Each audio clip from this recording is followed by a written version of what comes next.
So Juicy I was invited to go and and perform at Jamhuri Day celebrations. Na nikaitikia wito nikasema let me go do it. And I know so many guys know my stand when it comes to how things are in the country. And so many were shocked how come nilikubali kwenda perform at the Jamhuri Day celebration. And I had my own reasons. But najua wase wengi some were really disappointed, some didn't understand, some just jumped to conclusions. And I was like, it's okay, because I know everyone has their own opinion. And the most weird thing that happened is before we just jumped on stage, the whole crew, I remember I started receiving some phone calls while I'm still on backstage. Nangojea nashindwa hizi masimu zote zinatoka wapi. Then I discovered someone has shared my name, my number. For mimi nibaki nimesalimiwa. So nilisalimiwa vizuri. I can assure you, nilisalimiwa vilivyo. And I had that experience of being salimiwad. And I remember recently I went to visit my friend Osoro, Mheshimiwa Osoro, and he told me what really happened during that time and how he felt when he was salimiwad, and he told me it's not a good experience. So I thought, it's just a simple thing. And by the way, Kenyans can really salimia you. Nakwambia waswali nisalimia. My phone was off the hook. Ilikuwa inalia every minute. Like if there was any important call that was coming through, msange inipata, because guys were calling back to back to a level whereby there's no end between a phone call that imetoka sahi na ingine imeingia, because you couldn't even tell nani amepiga nani hajapiga. So I had to just leave my phone down. But after 1 hour, I was like, hey, this is just becoming too much. And I decided, let me just try to pick some phone calls and talk to some guys and listen what they're saying.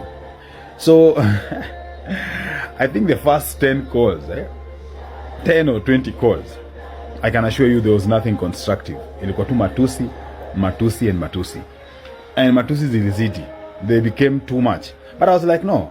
Let me just listen to these guys, exactly what's happening and why are they calling me and why are they mbona wananisalimia. So I wanted to meet someone logical and we'd have a discussion. And to be honest, that day I had so many phone calls and I had so many meaningful conversations with some people who were willing to understand exactly what was happening, and some were even advising me, some were even just wanted to talk.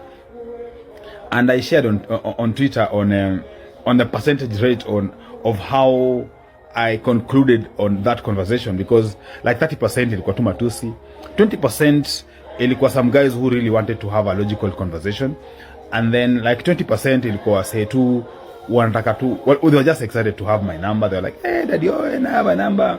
And then like 10 to 15%, like 10% were guys who just wanted nitumie 1,000, nitumie 500, nitumie 200. And there are others who had some genuine concerns, and I had to make sure that nawatumia kakitu, and wengine wanataka tu lunch nikawatumia lunch.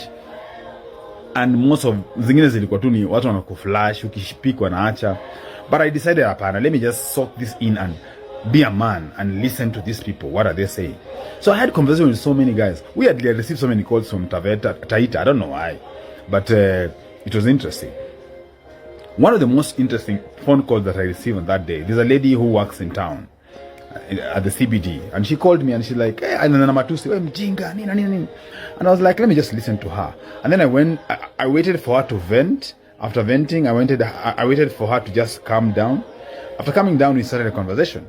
So she told me so many things about this regime. How can I go and perform? How can I legitimize the regime? And I know what it has done and all that. And I was like, okay, let me just listen to her, because it's good sometimes to listen before you respond. So after all she said, I asked her, what do you do for a living? And she told me she has a shop in town whereby anauza masuti. And I was like, oh, so you sell suits? And she was like, yeah, at the CBD. And I asked her, so if one day President Ruto walks in her shop, you understand? Because we remember those days when Lucy Kibaki used just to walk into random shops and she does shopping in CBD and then she leaves. So one day, Orezo aseme, let me just walk into her shop. randomly, si ati amesema ni yeye ama just randomly, and then Orezo was like aseme I want to buy 5 suits, and then I buy 5 suits na atoke.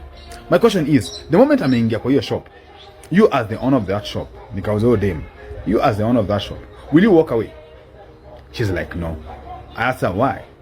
She's like, no, this is my hustle, so she has to so akikuja akibuy simi nitamuzia because yeye ni customer. So nikamuza, the most important thing for you there is your hustle, si ndio? And she was like, yeah. So for you, it's the business. You don't care about what is happening, how your criticism work against you in this situation. And she was like, no, that one is different because this is business. And I was like, I just left her like that. I didn't even try to make my point. But I know right now, venye alikata hiyo simu, alikaa chini akafikiria, akarealize. I can understand my point. So guys, nilisalimiwa, nikasalimika. I received more than, hata kama ni, I can't even count, more than 1,000 SMSs, WhatsApp messages. We had received so many M-Pesa. I saw a lot of M-Pesa, but zilikuwa bop. And so many phone calls zilikuwa za matusi, but nilisalimika. And I had the experience. I know how it feels. But those who we had a constructive conversation about exactly what happened, who they were very logical. I made my point. They listened to me. They understood. And even some apologized. Some even called me to tell me whatever you did was not wrong. So, Kenya nilisalimika.